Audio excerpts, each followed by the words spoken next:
Benarkah Edi Darmawan terima asuransi 69 miliar rupiah? Ayah Mina buka suara tantang siapa bisa buktikan. Ayah Mina Salihin, Edi Darmawan Salihin, terus-menerus jadi sorotan karena sejumlah pernyataannya terkait kasus kopi sianida. Beberapa pernyataan Edi Darmawan Salihin menjadi kontroversial dan justru menuai tanda tanya dari publik. Belum lama ini, Edi Darmawan Salihin akhirnya buka suara soal dirinya yang dituduh menerima asuransi Mina Salihin sebesar 69 miliar rupiah. Edi Darmawan belakangan disebut-sebut menerima asuransi mendiang Mina Salihin sebesar 69 miliar rupiah. Asuransi ini juga menjadi isu di tengah proses hukum kasus kopi sianida yang menewaskan putrinya dengan terpidana Jessica Wongso.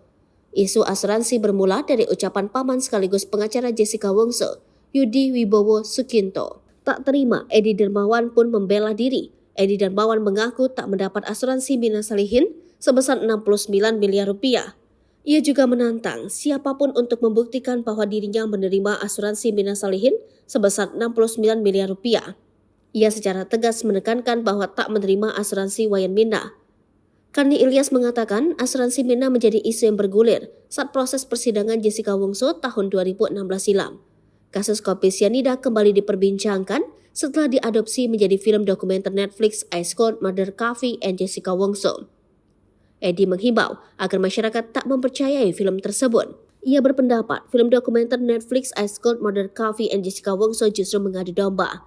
Sementara itu diketahui dalam film dokumenter tersebut, Edi ayah Mina mengaku di depan kuburan Mina bahwa dirinya sering gonta-ganti pasangan.